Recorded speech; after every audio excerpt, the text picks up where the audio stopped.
আসসালামু আলাইকুম এভরিওয়ান। আজকে আমরা শিখব বিভার্ব। বিভার্ব কাকে বলে? বিভার্ব হচ্ছে প্রেজেন্ট, ফার্স্ট, ফিউচার, বর্তমান, অতীত, ভবিষ্যৎ। বর্তমান হলে এম ইজ আর, এটা হবে হয়।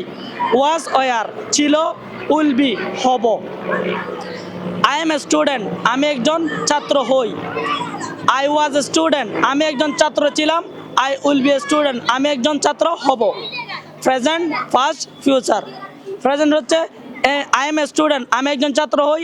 I am not a student, আমি একজন ছাত্র হই না। এম আই স্টুডেন্ট, আমি কি একজন ছাত্র হই? এম নট আই স্টুডেন্ট, আমি কি একজন ছাত্র হই না। ওয়াই এম আই স্টুডেন্ট, আমি কেন একজন ছাত্র হই? Why am not I student, আমি কেন একজন ছাত্র হই না। এটা হচ্ছে present. First, I was a student, আমি একজন ছাত্র ছিলাম। আই ওয়াজন্ট এ স্টুডেন্ট, আমি একজন ছাত্র ছিলাম না। ওয়াজ আই এ স্টুডেন্ট, আমি কি একজন ছাত্র ছিলাম? ওয়াজন্ট আই এ স্টুডেন্ট, আমি কি একজন ছাত্র ছিলাম না। Why was I a student, আমি কেন একজন ছাত্র ছিলাম? Why wasn't I a student, আমি কেন ছাত্র ছিলাম না। Then I will approach future.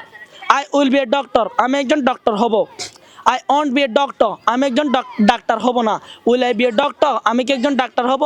Won't I be a doctor, আমি কি একজন ডাক্তার হব না। Why will I be a doctor, আমি কেন একজন ডাক্তার হব? Why won't I be a doctor, আমি কেন একজন ডাক্তার হব না। এই বিভার্বগুলো আমরা কোথায় কোথায় ইউজ করব? প্রফেশন, প্রফেশন হচ্ছে আপনার পেশা। Doctor, student, engineer, everything profession. Then condition, শর্ত, আপনি কি সুখী আছেন নাকি দুঃখী আছেন? আই এম হ্যাপি, আমি সুখী। আই এম স্যাড, আমি দুঃখী। আপনি কোথায় আছেন, এটা হচ্ছে কি location. I am at Dhaka, I am in Dhaka, আমি ঢাকায় আছি। I am in Dhaka at Mohammadpur. এটা হচ্ছে profession, location, condition. That's it. See you again in another video. আসসালামু আলাইকুম।